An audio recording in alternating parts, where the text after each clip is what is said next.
Welcome back to the Contemporary Texas Kitchen. Now, we're going to do a little different thing today than we normally do. We're going to make you a drink. Now, this is kind of a standard drink that everybody, one way or another, makes. And we're going to call this a whiskey cocktail. Now, it's not a whiskey sour because it doesn't have anything but whiskey in it as far as liquid is concerned. It doesn't have any sweet or sour or any of that other bar stuff. And it is just whiskey and a zest of orange peel. So, when you get into a situation like this where you're completely dependent on the alcohol fraction of the drink for the flavor, you've got to use decent whiskey. Now, this Old Forester is a 100 proof bourbon. Old Forester is a damned reliable product. I don't think they make anything bad. They've just recently started releasing a series of bottlings that are labeled with a year. I have some 1873 in my cabinet, and it's excellent. These are all real nice, very oaky, aged bourbons, and they're very, very good. But you are, of course, free to use the cheap junk Jim Beam like you normally would drink.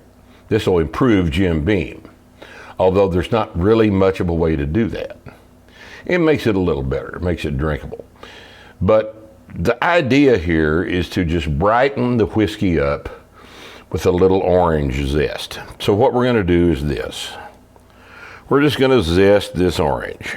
Now, by zest it, I mean I'm going to take my knife and I'm going to peel a thin slice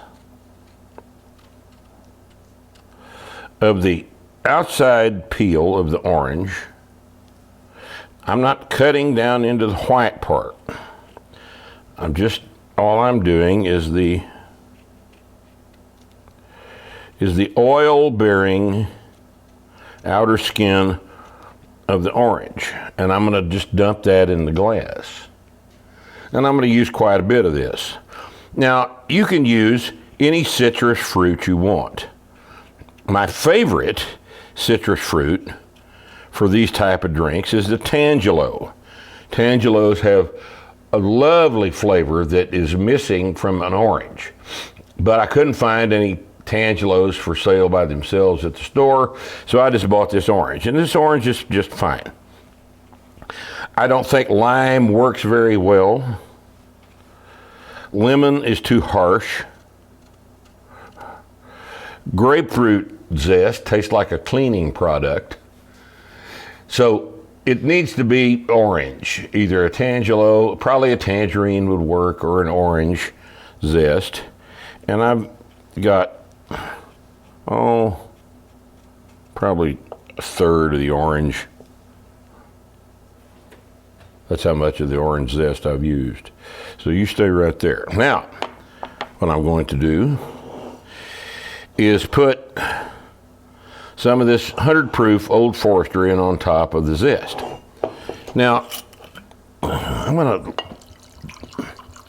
pour about 2 ounces in on top of that, and I'm going to let it sit there a minute. Now, let's talk about this.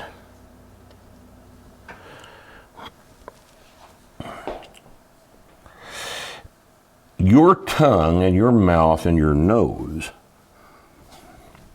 like whiskey at 80 proof. They like whiskey at somewhere in the vicinity of 40% ABV, alcohol by volume. A lot of scotches are bottled.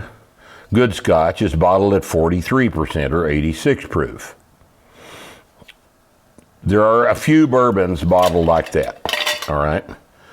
A few bourbons are bottled at 86 proof.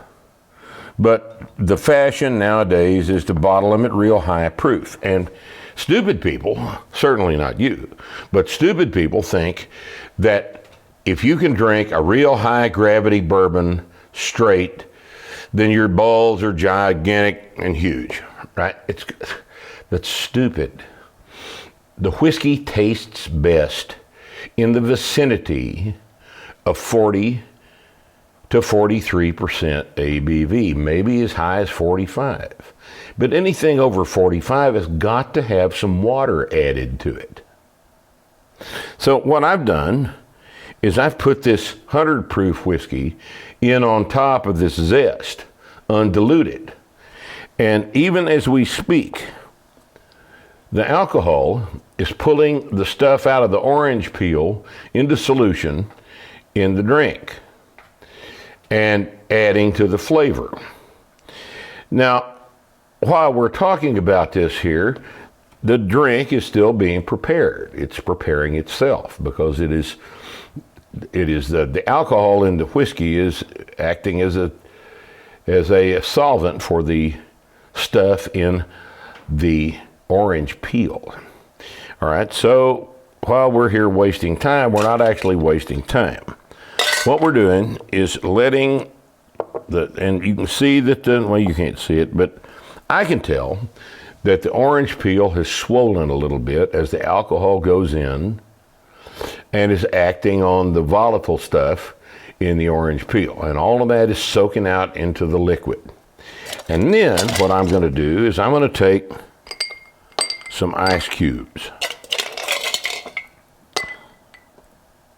Now, what does that do? Well, obviously, it lowers the temperature of the drink.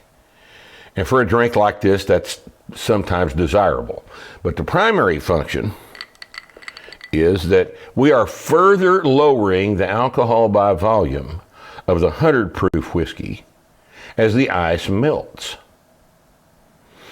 and getting it down to where the drink will taste better, because it is better at 80 proof than it is at 100 proof.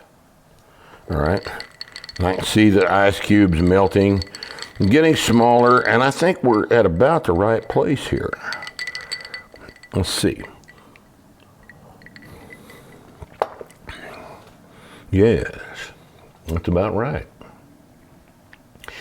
Now, this is a simple drink to make. Obviously, the zesting of the orange rind is a hand skill you'll have to develop.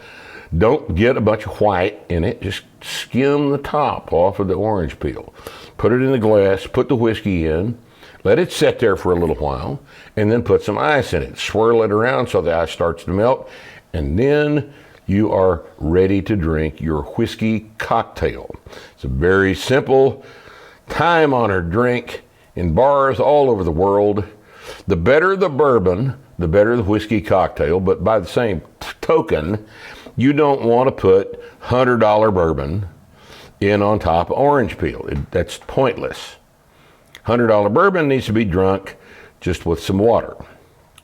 But this is a decent base whiskey for a drink like this. It's a whiskey cocktail. Make one yourself.